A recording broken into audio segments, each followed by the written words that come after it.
मान्यवर, मैं अदम गोंडवी जी की चंद लाइनों से अपनी बात शुरू करना चाहता हूं कि तुम्हारी फाइलों में गांव का मौसम गुलाबी है, तुम्हारी फाइलों में गांव का मौसम गुलाबी है, मगर ये आंकड़े झूठे हैं, ये दावा किताबी है। देखिए मान्यवर, भगौड़ा इस समय कौन है पूरा देश जान रहा है। भगौड़ों के बारे में मत कहिए। देश का प्रधानमंत्री गैस के संकट के इस समय में किस गुफा में छुपा हुआ है, पहले उसको निकाल के लाइए। पहले उसको निकाल के लाइए। प्रधानमंत्री किस गुफा में छुपे हुए हैं? मंत्री के बारे में आप हमारे ऊपर टिप्पणी कर रहे हैं, का प्रयोग नहीं करेंगे। आप हमारे ऊपर टिप्पणी कर रहे हैं, ये आप हमारे ऊपर टिप्पणी कर रहे हैं। पूरा देश गैस की लाइनों में खड़ा है, प्रधानमंत्री गुफा में छिपे हुए हैं। प्रधानमंत्री को निकाल के लाइए, प्रधानमंत्री को निकाल के लाइए। मुद्दों पे बात नहीं करेंगे। मान्यवर, बात करते हैं ग्रामीण विकास की आप बात कर रहे हैं।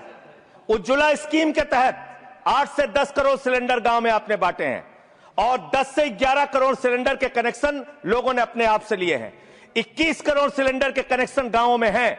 मैं आपके माध्यम से इस सरकार से पूछना चाहता हूं, मध्य एशिया के अंदर जो युद्ध चल रहा है इजराइल और अमेरिका और ईरान के बीच में, आप क्यों इजराइल की चमचागिरी में खड़े हो गए, जिसके कारण से हिंदुस्तान को आज गैस का संकट भुगतना पड़ रहा है। पूरा देश लाइन में खड़ा है, गांव लाइन में खड़ा है, शहर लाइन में खड़ा है, एक एक इलाका लाइन में खड़ा है।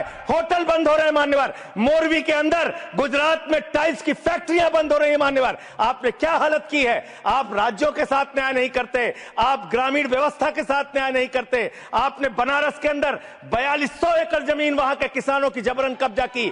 2013 का जो अधिकरण का नियम है, वो नियम आपने लागू नहीं किया। वहां लाठियों से किसानों को पीट के प्रधानमंत्री के संसदीय क्षेत्र में जमीनें कब्जा करने का काम आपने किया। जो पंजाब पूरे देश का पीडीएस सिस्टम चलाता है, 50% भागीदारी पंजाब के किसानों की होती है। आपने पंजाब के रूरल डेवलपमेंट का 8000 करोड़ रुपए मार के बैठे हुए। आप बताइए क्यों आपने पंजाब का हिस्सा नहीं दिया, क्यों आप वहां के साथ सौतेला व्यवहार कर रहे हैं। बताइए इस देश को और पंजाब के लोगों को। वहां पर बाढ़ आई, आप भी गए थे मंत्री जी वहां पे दुख जताने के लिए। आपने वहां की भयावह परिस्थितियों को देखा था। बावजूद इसके 1600 करोड़ रुपए की मदद आपने घोषित की थी, 16 पैसे आपने पंजाब को नहीं दिए। 16 पैसे, यह आपकी दुर्भावनापूर्ण नीति है जो राज्यों को भुगतनी पड़ रही है, जो देश को भुगतनी पड़ रही है। और ग्रामीण विकास के नाम पर आपने इस देश के गांव में रहने वाली जनता को लगातार धोखा देने का काम किया है, लगातार उनको ठगने का काम किया है।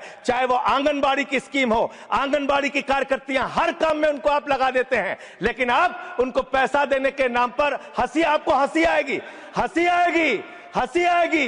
आंगनबाड़ी की योजना गांव में ही चलती है, गांव में ही चलती है, हंसी आएगी आपको। मान्यवर, मैं अंत में एक ही बात कहना चाहता हूं। मंत्री जी ने कहा भागिएगा नहीं, मैं बिल्कुल बैठ के आपकी एक एक बात को सुनूंगा। मंत्री जी, ध्यान से सुनूंगा। जितनी बात मैंने कही है उसका पूरा जवाब दीजिएगा, और अगर आप जवाब नहीं दे पाएंगे तो मुझे भी उस वक्त बोलने का अवसर दीजिएगा। आप ही अकेले बोलने का अधिकार रखते हैं, ऐसा नहीं होना चाहिए। और दूसरी बात मान्यवर, दूसरी बात, इस समय भगौड़ा कौन है, ट्रंप की गुलामी कौन कर रहा है, पूरा देश देख रहा है।